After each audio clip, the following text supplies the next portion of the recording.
Je regardais les gyrophares bleus de la gendarmerie balayer la façade de ma maison, cette bâtisse du 19e siècle que j'avais mis 3 ans à restaurer de mes propres mains, pierre par pierre, joint par joint. Mon père, Ambroise, hurlait au téléphone, sa voix saturant le haut-parleur, me traitant de monstre, de fils ingrat, de traître à la sainte institution familiale. Ma sœur, Bérénice, sanglotait faussement sur le trottoir humide, ses valises de luxe contrefaites jetées dans la boue, jouant la victime éplorée devant des voisins effarés qui observaient la scène derrière leurs rideaux. Mais le plus choquant, ce qui me donnait la nausée, n'était pas ces larmes de crocodile ni les insultes de mon père. C'était ce qu'elle avait fait à l'intérieur.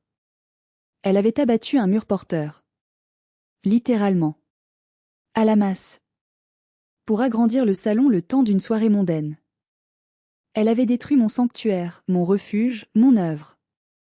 Et ce soir, sous la pluie fine d'octobre, j'allais lui apprendre, ainsi qu'à mes parents qui l'avaient toujours idolâtré, que le mouton noir de la famille avait enfin des dents, et qu'il était prêt à mordre jusqu'au sang pour protéger ce qui lui appartenait. Vous pensez que j'exagère ? Attendez de voir jusqu'où la folie d'une enfant roi de 34 ans peut aller lorsqu'on ne lui a jamais dit non. Avant de vous plonger dans ce cauchemar familial qui a failli me coûter ma santé mentale et ma liberté, j'aimerais savoir d'où vous écoutez cette histoire. Dites-moi dans les commentaires votre ville, votre pays, et quelle heure il est chez vous en ce moment. J'adore voir à quel point notre communauté est internationale et solidaire face à l'injustice. Allez, on commence, accrochez-vous. Tout a commencé par un silence. Le genre de silence apaisant, presque sacré, qu'on ne trouve qu'après une journée de travail acharné. J'étais debout au milieu de mon salon, une tasse de café fumant à la main, admirant la lumière dorée du soir qui inondait les murs fraîchement peints en blanc et cru. Je m'appelle Vianney, j'ai 29 ans, et je suis ingénieur logiciel spécialisé dans la cybersécurité. Mais ma véritable passion, ma raison de vivre ces 3 dernières années, a été cette maison. C'est une vieille maison de maître située dans la banlieue calme au nord de Lyon, dans les Monts d'Or. Pas un château, non, mais une demeure avec une âme, des parquets en chêne qui craquent sous les pas et de hauts plafonds ornés de moulures que j'avais patiemment restaurés au pinceau fin. Elle appartenait à ma grand-mère maternelle. J'étais le seul, l'unique membre de la famille à m'être occupé d'elle durant sa longue et douloureuse maladie d'Alzheimer. Pendant que ma sœur Bérénice voyageait à Dubaï, Bali ou Marrakech, trop occupée à se trouver et à dépenser l'argent de ses maris successifs pour changer une couche ou tenir une main tremblante, j'étais là. J'ai essuyé les larmes de grand-mère quand elle ne reconnaissait plus son propre reflet. J'ai écouté ses histoires en boucle. À sa mort, à la surprise générale et aux grandes dames de ma mère Odette, grand-mère m'avait légué la maison. C'était une ruine à l'époque, une épave thermique pleine de courants d'air. J'y ai investi chaque centime de mes économies. 85 000 € de travaux, sans compter l'huile de coude. J'ai poncé les sols moi-même jusqu'à avoir les mains en sang et le dos brisé. J'ai refait l'isolation, la plomberie, l'électricité. C'était mon projet. Ma fierté. Mon refuge loin d'une famille qui m'a toujours considéré comme l'autre enfant. Celui qui est utile, serviable, mais pas brillant. Celui qui est là, mais qu'on ne voit pas vraiment. Bérénice, elle, a toujours été la lumière aveuglante de la famille.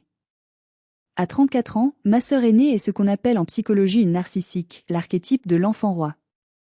Brillante en société, physiquement attirante selon les standards superficiels d'Instagram, manipulatrice experte, et totalement incompétente face à la réalité concrète de la vie.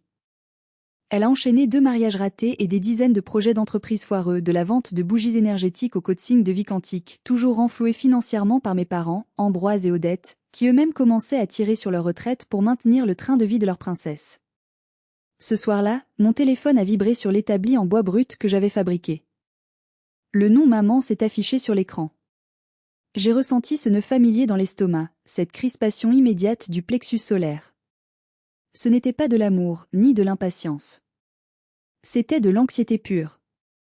Quand Odette appelait après 19 h, ce n'était jamais pour prendre des nouvelles. C'était toujours pour gérer une crise. Vianney ? Allô ? Tu m'entends ?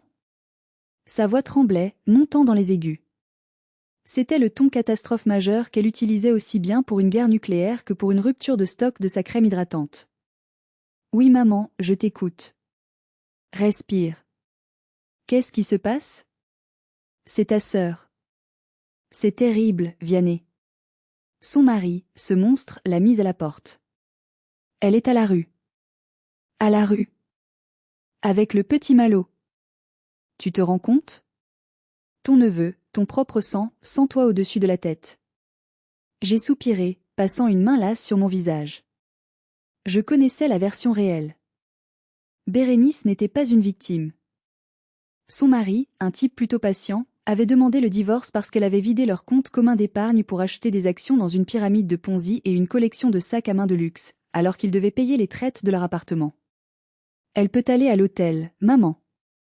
Ou elle peut venir chez vous, ai-je suggéré, sachant pertinemment la réponse. Chez nous? Tu n'as pas de cœur. Tu sais bien que ton père est en pleine crise de sciatique, il ne peut pas bouger. Comment veux-tu qu'on gère Malo, qui est hyperactif, dans notre 60 mètres carrés? Et l'hôtel? Elle n'a plus un sou. Les comptes sont gelés par la banque. Le piège se refermait. Je sentais les mâchoires de la culpabilité familiale se serrer autour de ma gorge. Vianney, a-t-elle poursuivi, sa voix devenant mielleuse, tu as cette grande maison. Tu vis seul. C'est immense pour un célibataire. C'est indécent d'avoir tant d'espace vide quand ta famille souffre. Je ne suis pas célibataire, maman, Lison elle a la moitié de la semaine. Et je ne vis pas simplement ici, je travaille ici. Mon bureau est mon gagne-pain. Juste pour quelques semaines. Le temps qu'elle se retourne, qu'elle trouve un petit quelque chose. C'est ta sœur, bon sang. Elle est en détresse psychologique. Si tu ne le fais pas pour elle, fais-le pour ton neveu. Malo n'a que 6 ans, il est traumatisé par les cris de ses parents. Tu veux qu'il garde des séquelles? J'ai regardé mon salon impeccable. Mon canapé en velours bleu pétrole que j'avais mis 6 mois à choisir. Mes livres rangés par couleur et par taille. Ma paix. Ma sérénité. Vianney? Papa veut te parler. La voix d'Ambroise, mon père, a retenti, lourde, autoritaire, celle du patriarche qui ne tolère aucune contradiction. Écoute-moi bien, fils. On ne laisse pas la famille dehors comme des chiens. Tu as eu la chance inouïe d'hériter de cette maison, une chance que ta sœur n'a pas eue, ce qui est déjà une injustice en soi. C'est le moment de renvoyer l'ascenseur. Quelques semaines. Un mois maximum. Elle a besoin de soutien, pas de jugement. J'ai fermé les yeux. Je savais que si je refusais, je serais le paria pour les 10 prochaines années. Un mois. Pas un jour de plus, ai-je dit, la gorge serrée, sentant que je signais un pacte avec le diable. Et elle respecte mes règles. Promis, a dit mon père, son ton s'adoucissant immédiatement. Elle arrive demain matin. Tu es un bon fils, Vianney. Je savais qu'on pouvait compter sur toi. J'ai raccroché. Le silence était revenu dans la maison, mais il n'était plus apaisant. Il était lourd, chargé d'une menace invisible, comme l'air avant un orage violent. J'ai regardé les murs que j'avais peints avec tant d'amour. J'avais l'impression d'avoir invité un loup affamé dans la bergerie. Mais je me trompais lourdement. Ce n'était pas un loup. C'était une tornade, un ouragan dévastateur. Et elle allait tout raser sur son passage. Partie 2, l'invasion silencieuse et toxique. Nombre de mots, 1250 CTA. Aucun. Le lendemain matin, à 9 heures précises, une voiture de taxi s'est garée devant mon portail en fer forgé que j'avais passé 2 semaines à décaper. Bérénice en est descendue non pas comme une réfugiée en détresse, mais comme une star de cinéma incognito en visite dans un pays du tiers-monde. Lunettes de soleil énormes couvrant la moitié de son visage, écharpe en soie de marque, et une expression de dégoût profond en regardant le gravier de mon allée qui risquait d'abîmer ses talons aiguilles.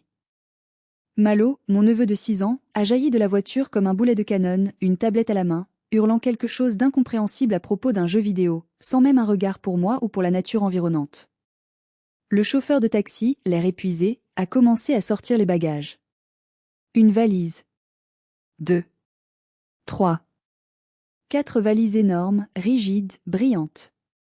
Plus 3 sacs de voyage souples. Pour quelques semaines.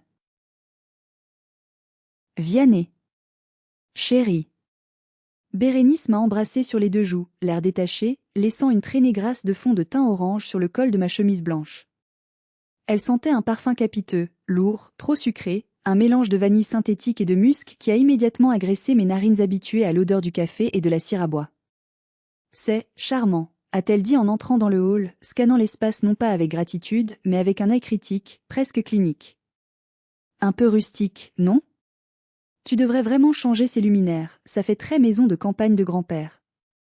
Et ce carrelage, c'est d'origine? C'est un peu froid. Bonjour à toi aussi, Bérénice. Bienvenue chez moi. La chambre d'amis est à l'étage, au fond à droite. J'ai préparé les lits. Ah, super. Le chauffeur va monter les valises. Malo. Ne touche pas à ça. Ou si, vas-y, amuse-toi mon ange. L'invasion a commencé subtilement, par petites touches, comme une gangrène. Le premier soir, j'ai retrouvé Malo sautant à pieds joints sur mon canapé neuf en velours. Il avait encore ses chaussures de sport, couvertes de boue séchée. Bérénice. Ai-je appelé, sentant mon rythme cardiaque s'accélérer. Elle est sortie de la cuisine, un verre de mon meilleur Saint-Émilion grand cru à la main, une bouteille que je gardais pour une occasion spéciale, qu'elle avait ouverte sans demander, brisant le bouchon au passage. Quoi? Pourquoi tu cries comme un putois? Tu vas stresser le petit, il est hypersensible. Il a ses chaussures sur le velours. C'est un canapé italien à 2000 €, Bérénice. Elle a levé les yeux au ciel, buvant une gorgée de mon vin. Oh, détends-toi. C'est un enfant. Il a besoin d'exprimer son énergie motrice. Et puis, c'est du matériel, Vianney. Tu es tellement matérialiste, c'est triste. C'est juste un canapé. L'épanouissement de mon fils vaut plus que ton tissu précieux. J'ai serré les dents si fort que ma mâchoire a craqué. J'ai fait descendre Malo moi-même, calmement mais fermement. Il m'a tiré la langue et m'a traité de patate pourrie, une insulte qu'il avait sans doute apprise à l'école ou de sa mère. Mais le véritable coup de poignard, la première violation majeure de mon territoire, est arrivé 3 jours plus tard. Je travaille à domicile 2 jours par semaine.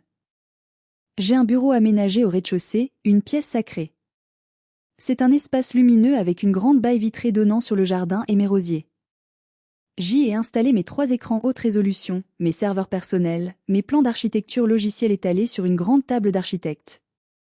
C'est mon cockpit, le cerveau de ma vie professionnelle. Ce matin-là, en descendant avec mon café, prêt à commencer une journée de codage intense, j'ai trouvé la porte de mon bureau fermée. J'ai essayé d'entrer. La poignée a résisté. Verrouillée de l'intérieur. J'ai frappé, d'abord doucement, puis plus fort. Occupé. A crié la voix étouffée de Bérénice. C'est mon bureau, ouvre. Qu'est-ce que tu fais là-dedans? La porte s'est entr'ouverte après 1 minute. Bérénice était en peignoir de soie rose, un masque de beauté vert argile sur le visage, une serviette turban sur la tête. Elle avait poussé mes claviers mécaniques et mes souris de précision sur le côté, en vrac, pour installer son énorme miroir grossissant lumineux, ses dizaines de flacons de crème, de sérum, de vernis. Une odeur de dissolvant saturait la pièce. « Qu'est-ce que tu fais ?» ai-je demandé, stupéfait, ma voix montant dans les aigus. La lumière dans la salle de bain d'amis est atroce, Vianney. On dirait une morgue, ça me donne un teint gris. Ici, la lumière naturelle est parfaite pour mes soins du visage et mes stories Instagram. Et j'ai besoin de calme pour mes séances de méditation guidée. Je travaille ici. Maintenant. J'ai une réunion avec des clients américains dans 20 minutes. C'est mon espace de travail. Elle a soupiré, un soupir long et théâtral, comme si j'étais un enfant capricieux demandant un bonbon avant le dîner. Tu peux travailler sur la table de la cuisine, non? Tu as un ordinateur portable, j'ai vu.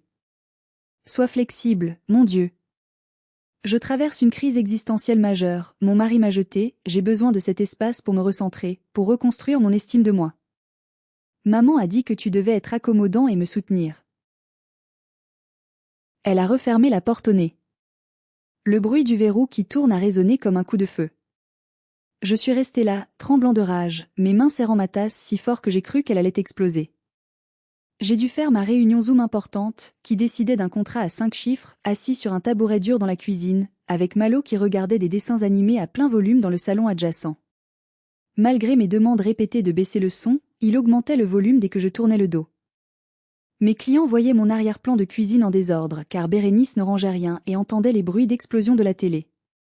J'étais humiliée professionnellement. Quand j'ai appelé ma mère le soir même pour me plaindre, espérant un peu de soutien, sa réponse a été glaciale, tranchante. « Vianney, franchement. Ta sœur a perdu sa maison, son statut social. Toi, tu as tout. Tu réussis, tu as de l'argent. Tu ne peux pas lui laisser une petite pièce lumineuse pour qu'elle reprenne confiance en elle? Tu es d'un égoïsme effrayant. Je ne t'ai pas élevé comme ça. J'étais l'égoïste? J'avais ouvert ma maison, mon sanctuaire, et on me volait mon espace de travail, mon outil de production. Je commençais à comprendre que dans cette famille, la vérité n'avait aucune importance.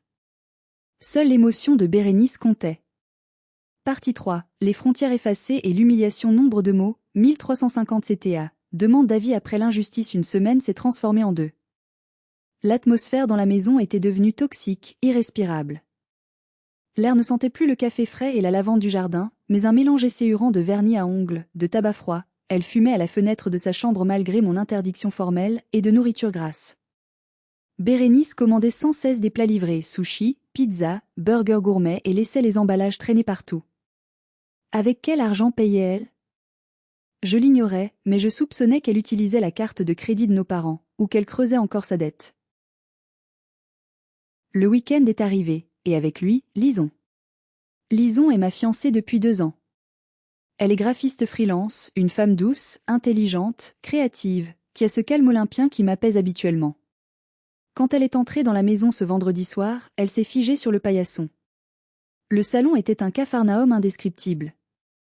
Des jouets en plastique partout, des vêtements de Bérénice jetés sur les fauteuils, des cartons de pizza vides empilés en tour de Pise sur la table basse en chêne massif que j'avais huilé moi-même. Bonsoir, a dit Lison, hésitante, sa voix trahissant son choc. Bérénice était étalée de tout son long sur le canapé, occupant toute la place, regardant une émission de télé-réalité débile. Elle n'a même pas tourné la tête pour saluer. Ah, tu es là. J'espère que tu n'as pas prévu de cuisiner des trucs bizarres qui sentent fort, genre curry ou poisson. J'ai l'estomac fragile en ce moment à cause du stress. Lison m'a jeté un regard inquiet, ses yeux s'écarquillant, mais elle a gardé le sourire par politesse. Salut Bérénice. Je pensais faire un gratin dauphinois, c'est doux. Trop de glucides. Je suis au régime keto strict. Si tu veux grossir, c'est ton problème, mais ne m'impose pas tes tentations graisseuses. Tout le week-end a été un enfer de piques passive-agressive. Bérénice traitait Lison non pas comme la future maîtresse de maison, mais comme une domestique incompétente, ou pire, une intruse dans sa propre résidence secondaire. Lors du déjeuner du samedi, alors que Lison débarrassait la table, ce que Bérénice ne faisait jamais, ma sœur a lancé. Dis donc, Lison, tes parents ne t'ont jamais appris à ne pas porter ces couleurs automnales? Ça te rend le teint jaune, on dirait que tu as une hépatite. Tu devrais consulter un conseiller en images, je peux te donner le numéro du mien, il fait des miracles pour les cas désespérés. Ou encore, plus tard dans l'après-midi, graphiste? C'est un vrai métier ça, chérie? Je veux dire, tu gagnes de quoi payer tes factures réelles ou c'est Vianney qui t'entretient par pitié? J'ai failli exploser plusieurs fois. Mon sang bouillait. J'ai ouvert la bouche pour la remettre à sa place, mais Lison me retenait la main sous la table, serrant mes doigts. Laisse, chuchotait-elle quand Bérénice avait le dos tourné. Elle est malheureuse, elle est aigrie. Ne t'abaisse pas à son niveau. Lison était une sainte, mais même les saintes ont des limites. Le dimanche après-midi, le point de non-retour a été approché dangereusement.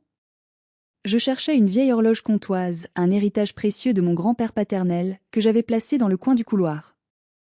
C'était une pièce magnifique en merisier, avec un balancier en cuivre qui brillait doucement. Elle n'était plus là. À la place, il y avait une sorte de statue dorée en plastique bon marché représentant un chat qui bouge la patte sans arrêt, et un énorme vase rouge vulgaire rempli de fleurs artificielles poussiéreuses. Bérénice. Où est l'horloge de grand-père? Ai-je crié, la panique me gagnant. Elle est descendue lentement l'escalier, un masque de concombre sur les yeux, agacée d'être dérangée. Oh, cette vieillerie! Elle faisait un bruit infernal. Tac, tac, tac. Impossible de dormir, même de l'étage j'entendais son cœur battre. C'était anxiogène. Je l'ai mise au garage. Ou à la cave. Je ne sais plus, quelque part où elle ne gêne pas, tu as déplacé une antiquité de 150 ans pour mettre cette horreur en plastique? J'ai pointé le chat doré qui agitait sa patte mécaniquement. C'est du feng shui, Vianney. Tu as une énergie terrible dans cette maison, très stagnante, très yin.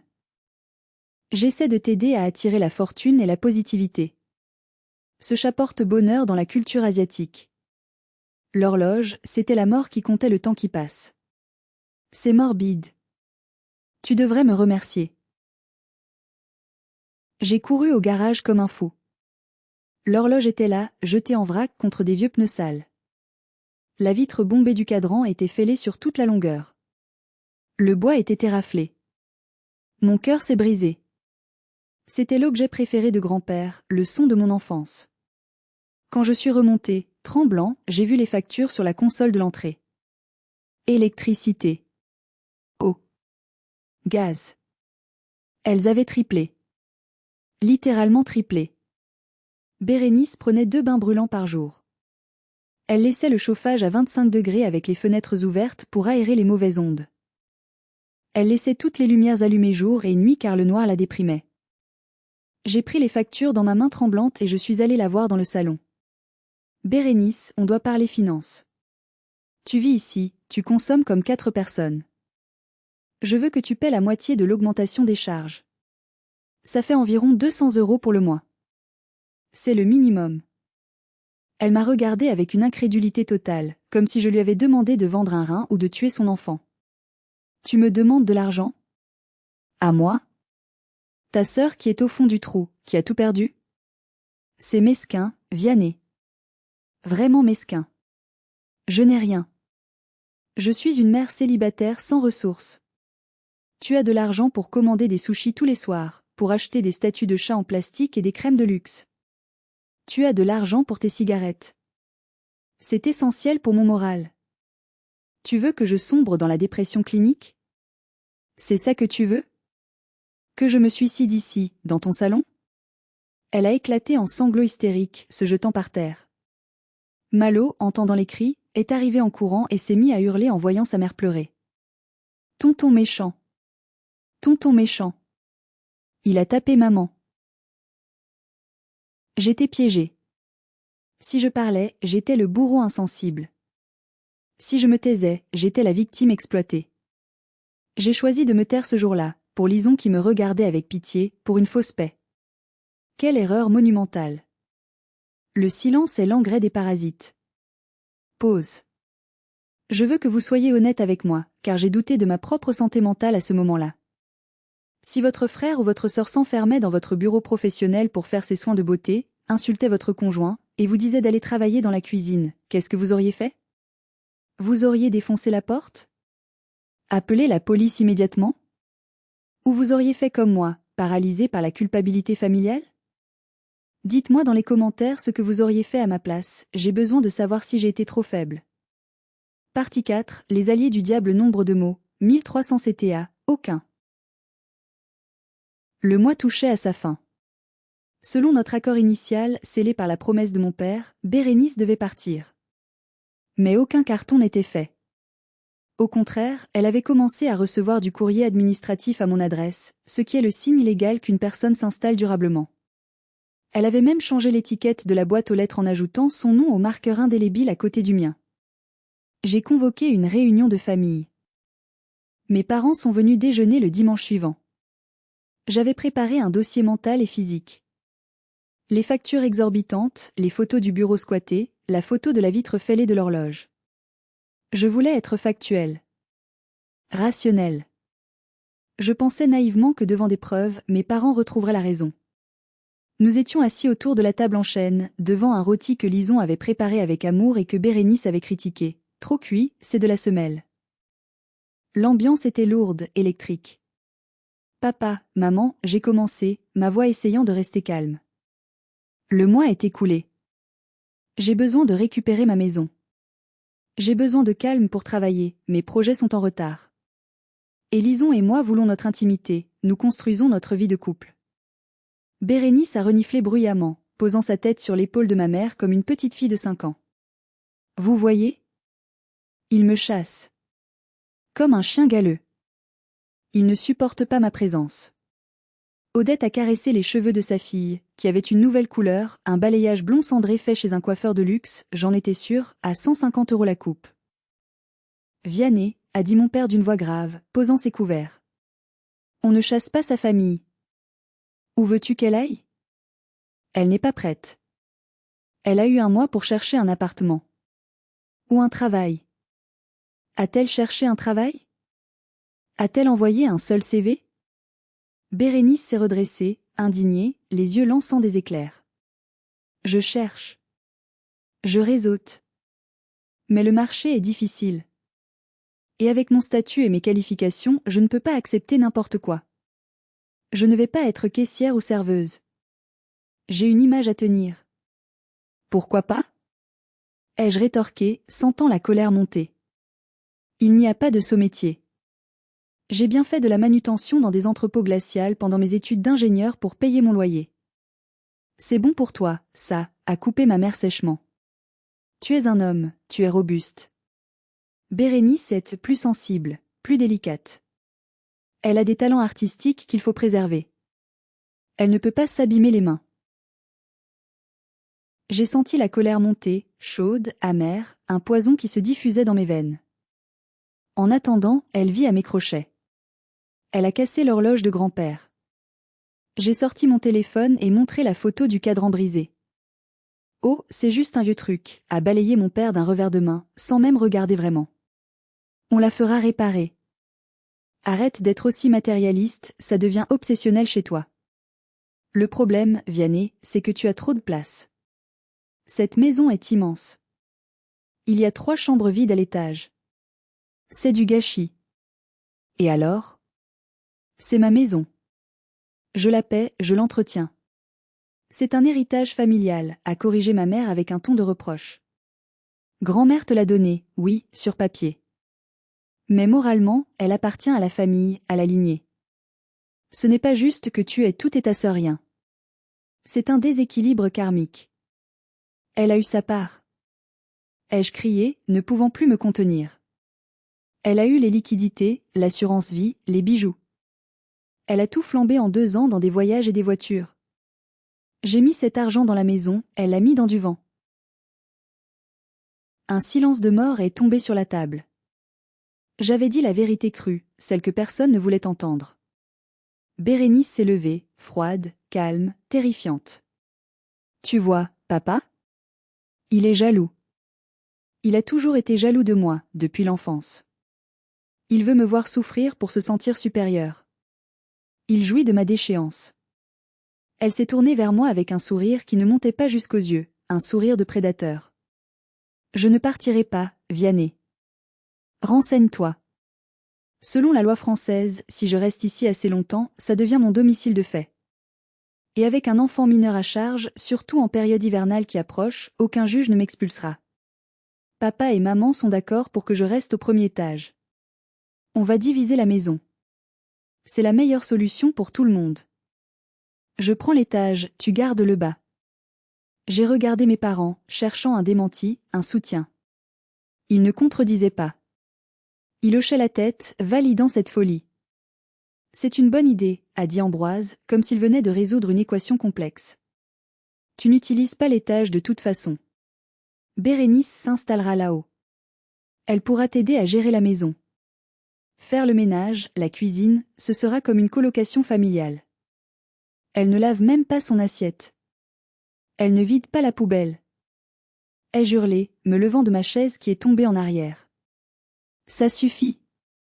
A tonné mon père, tapant du poing sur la table. C'est décidé. On ne mettra pas ta sœur dehors. Si tu n'es pas content, c'est toi qui as un problème de cœur et d'ego. Tu nous déçois énormément, Vianney. On pensait avoir mieux élevé que ça, dans le partage et la solidarité chrétienne. Ils sont partis le soir même, me laissant avec une Bérénice triomphante qui fredonnait en rangeant ses crèmes dans la salle de bain du haut. Elle avait gagné. Elle avait transformé mes parents en complices de mon propre dépouillement. Ce soir-là, je n'ai pas dormi. J'ai écouté les bruits de pas au-dessus de ma tête. Elle déplaçait des meubles. Elle s'installait. Je l'entendais rire au téléphone. J'ai compris alors que la gentillesse ne me sauverait pas. La logique ne me sauverait pas. Il ne jouait pas selon les règles de la décence ou de la loi. Il jouait selon les règles du parasite, prendre jusqu'à ce que l'hôte meure ou se défende violemment. Il fallait que l'hôte devienne toxique. Il fallait que je prépare ma défense, car l'attaque finale allait arriver, je le sentais dans mes os. Partie 5, la goutte d'eau, le massacre. Nombre de mots, 1600 CTA, aucun. L'opportunité, ou plutôt la catastrophe nucléaire que je redoutais, s'est présentée 2 semaines plus tard. Je devais impérativement partir à Marseille pour un congrès de cybersécurité de 3 jours. C'était inévitable, ma présence était requise pour présenter un nouveau logiciel. J'avais sécurisé ma chambre à coucher avec une serrure à code, mis un cadenas sur la porte de mon bureau, que j'avais réussi à récupérer après une guerre de tranchées, et caché mes objets de valeur, mes montres et les bijoux de Lison, chez elle. Ne t'inquiète pas, petit frère, m'avait dit Bérénice avec un sourire mielleux qui aurait dû m'alerter. Je vais garder le fort. Profite du sud, bois un pastis pour moi. Malo sera sage comme une image.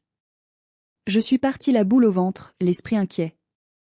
Pendant 2 jours, Bérénice n'a pas répondu à mes appels. Tout va bien, on dort, Malo joue au parc. Des réponses SMS laconiques, trop brèves. Le 3e jour, ma conférence de l'après-midi a été annulée. J'ai pris le premier TGV pour Lyon, arrivant 4 heures plus tôt que prévu. Je n'ai prévenu personne. J'avais un mauvais pressentiment, une intuition viscérale, animale, que quelque chose clochait. Comme si ma maison m'appelait à l'aide. Je suis arrivé chez moi vers 20 heures.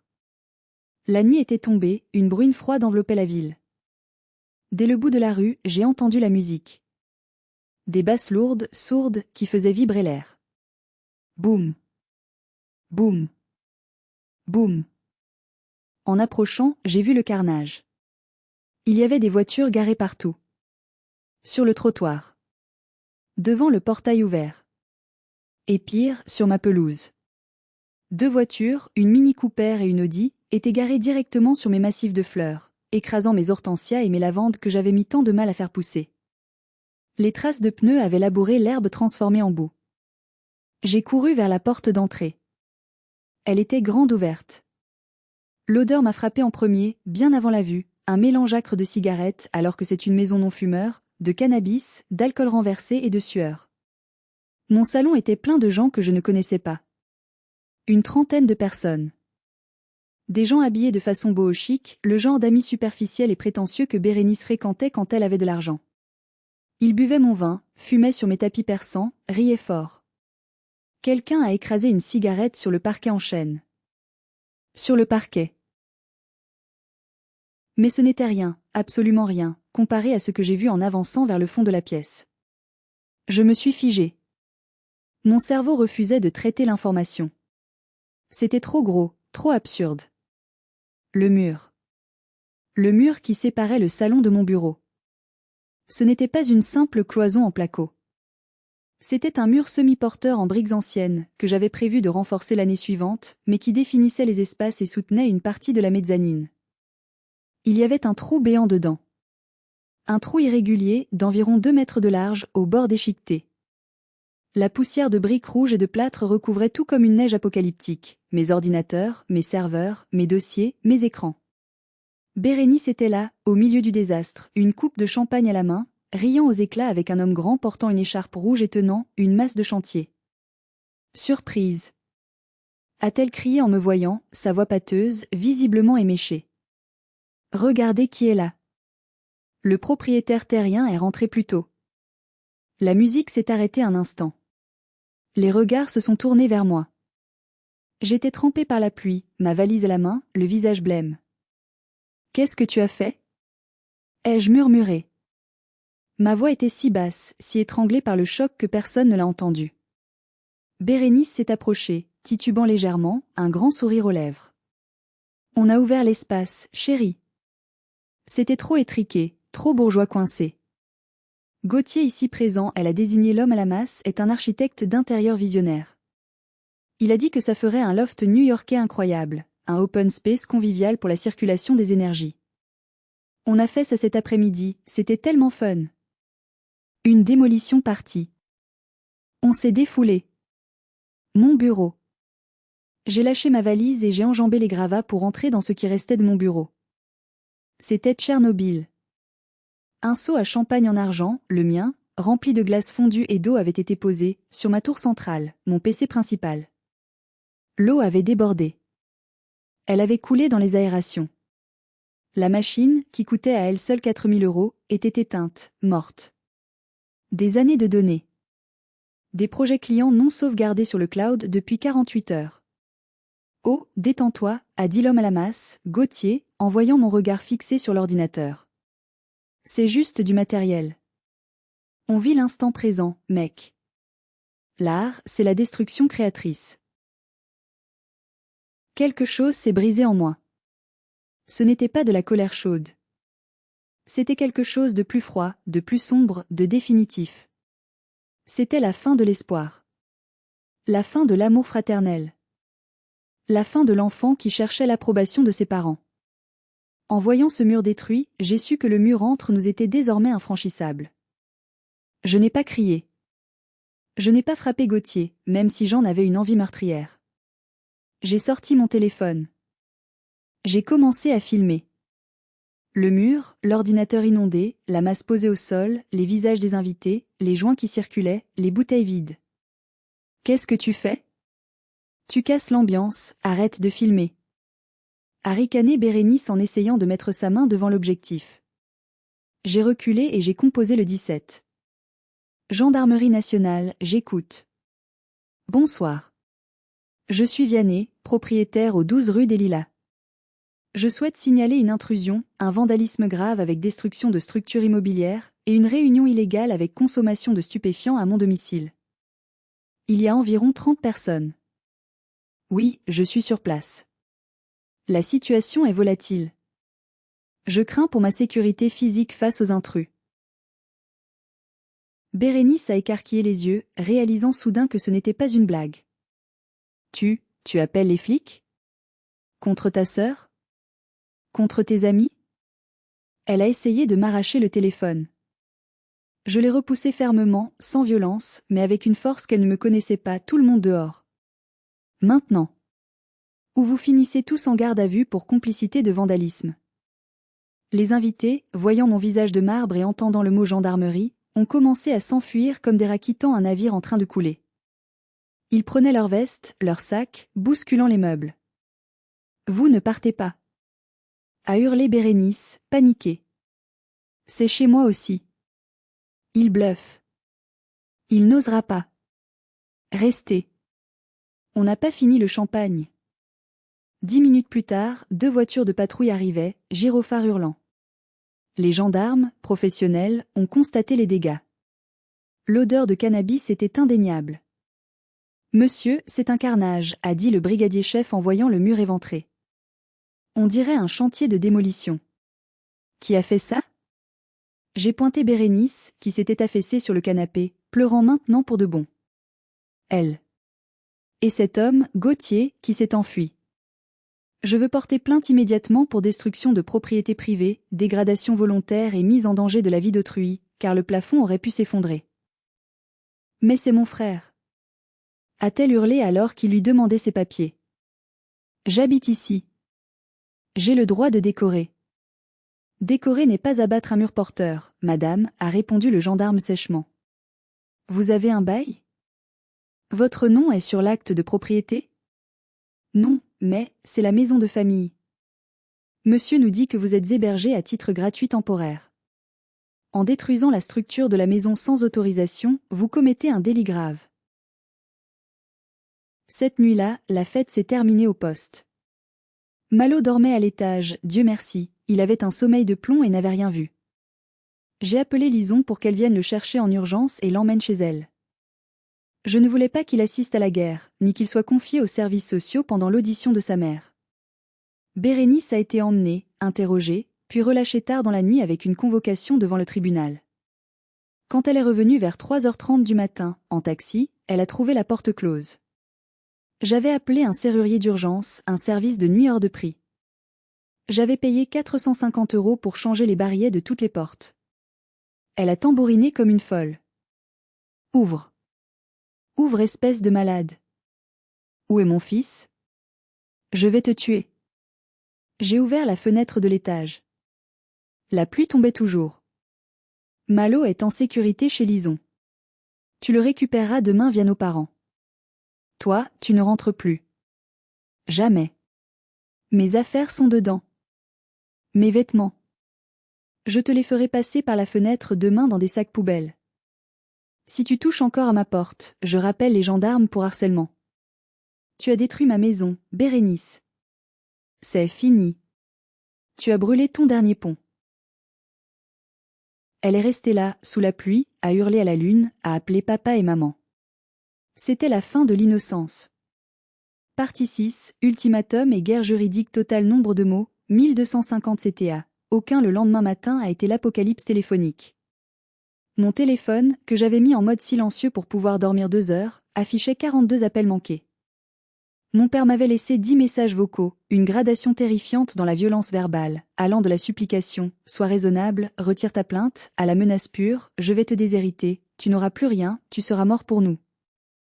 Ma mère pleurait simplement en boucle, disant que j'avais brisé la famille et que j'avais envoyé ma propre sœur en prison. Je n'ai répondu à aucun appel. Le temps de la discussion était révolu. J'étais passé en mode survie. J'ai rédigé un email groupé, froid, juridique, envoyé à mes parents et à Bérénice. Objet, cessation immédiate d'hébergement et demande de dédommagement. Suite aux actes de vandalisme majeur, murs abattus, dégâts des eaux sur matériel professionnel critique, dégradation des sols, commis par Bérénice Le, estimé provisoirement à 18 500 €, son hébergement prend fin immédiatement. Malo sera déposé chez vous, les grands-parents, à midi par Lison. Ses affaires sont disponibles devant mon garage dans des sacs étanches. Toute tentative d'entrer chez moi sera considérée comme une violation de domicile et traitée comme telle par les forces de l'ordre. Je maintiens ma plainte. J'ai envoyé Lison déposer Malo. Je ne pouvais pas affronter mes parents sans risquer de commettre l'irréparable. Lison m'a raconté la scène. Ma mère l'attendait sur le pas de la porte, le visage ravagé. Comment a-t-il pu appeler la police contre sa sœur? Elle a un casier judiciaire maintenant. Elle est fichée. C'est une honte pour la famille. Elle a un casier parce qu'elle a détruit sa maison, Odette, a répondu Lison avec un calme que j'admirais. Regardez les photos.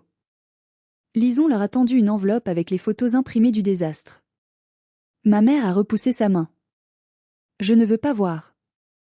Un mur, ça se répare. Une famille, ça ne se répare pas. Vianney est riche, il a des assurances. Elle n'a rien. Il a jeté à la rue comme une malpropre sous la pluie. Elle a essayé de transformer son bureau en loft pour ses amis drogués. Elle a détruit son outil de travail. C'était une erreur de jugement. Elle voulait bien faire, elle voulait moderniser. Elle a toujours eu beaucoup de goût. J'ai réalisé à cet instant, en écoutant le récit de Lison, qu'il n'y avait aucun espoir de réconciliation. Même si Bérénice avait mis le feu à la maison avec moi dedans, il m'aurait reproché de ne pas avoir eu d'extincteur et d'avoir sali son briquet. Il vivait dans une réalité alternative où Bérénice était la reine martyre et moi le valet rebelle. La semaine suivante a été une bataille procédurale intense. J'ai fait venir un huissier de justice pour faire un constat officiel. J'ai fait faire des devis par 3 entrepreneurs.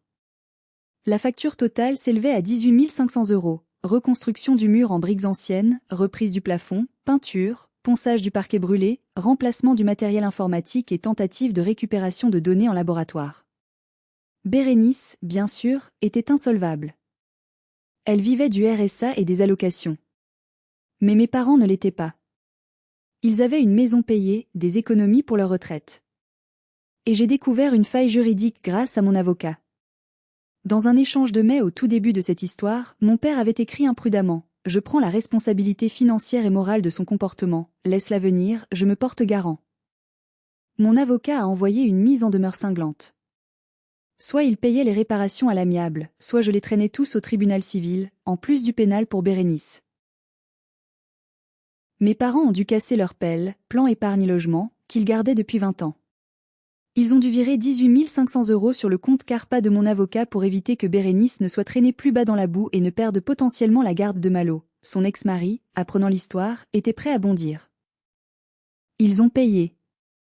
Mais avec chaque euro versé, leur haine pour moi grandissait de façon exponentielle. Ils ont répandu des rumeurs horribles dans toute la famille élargie.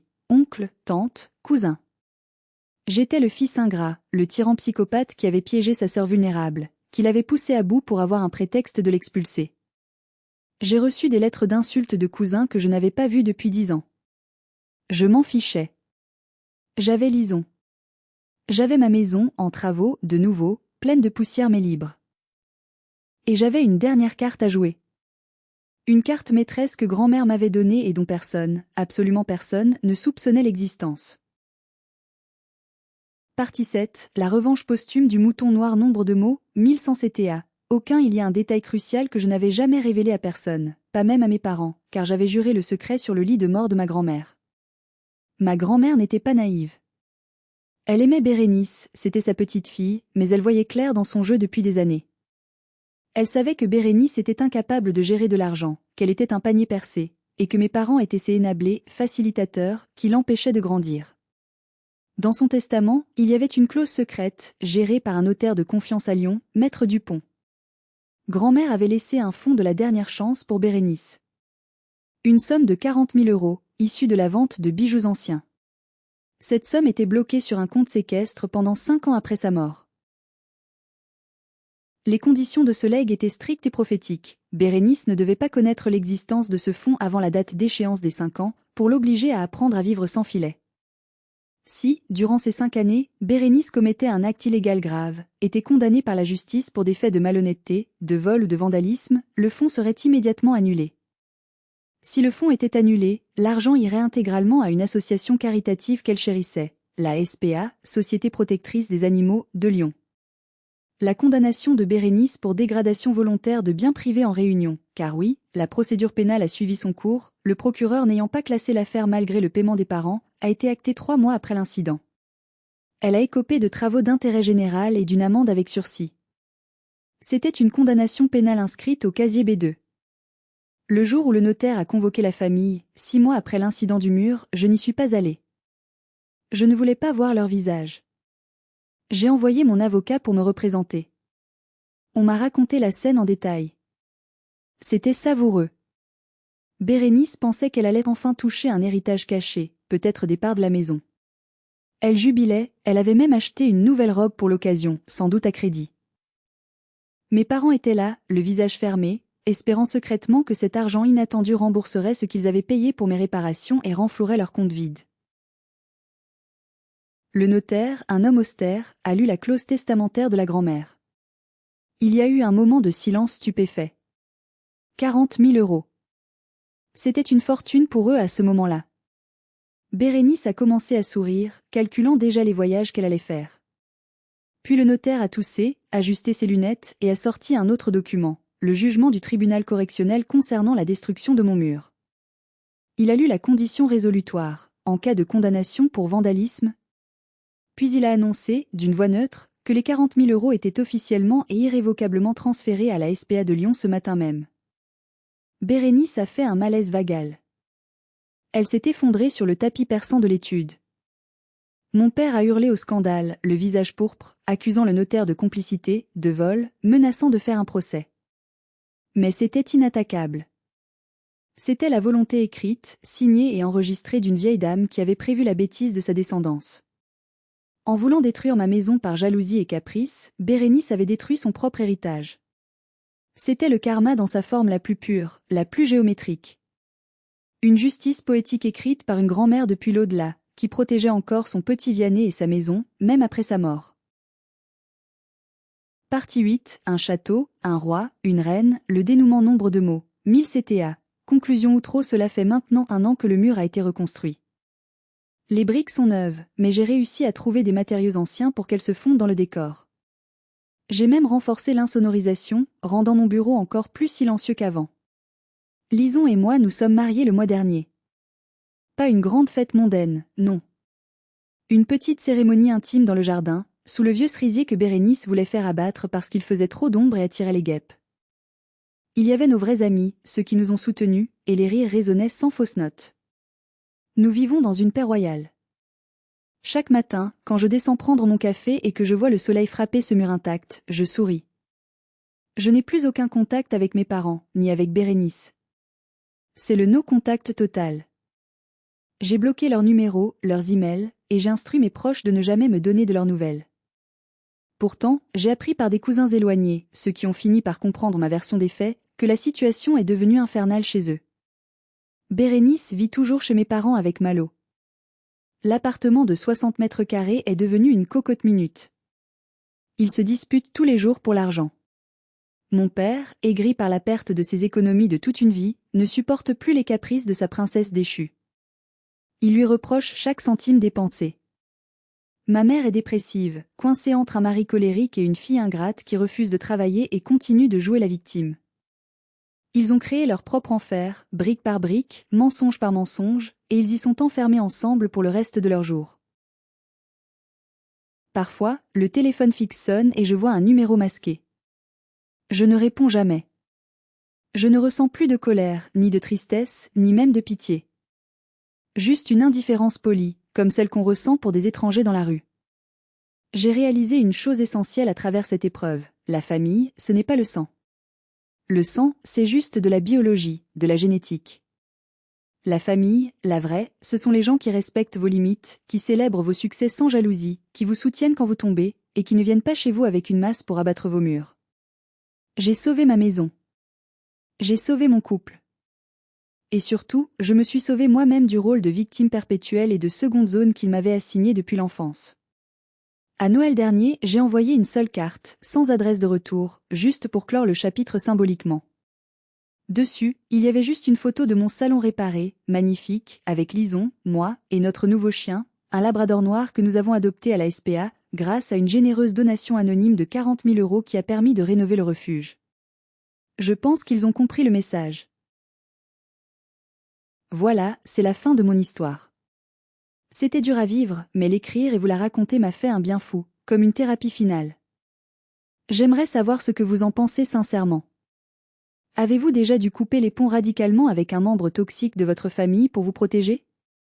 Est-ce que le no-contact a été la solution salvatrice pour vous aussi? Laissez un j'aime si vous soutenez ma décision, et partagez votre expérience dans les commentaires, je les lirai tous. N'oubliez pas de vous abonner pour d'autres histoires de justice et de karma. Prenez soin de vous, de vos proches, et surtout, protégez vos murs porteurs. À bientôt.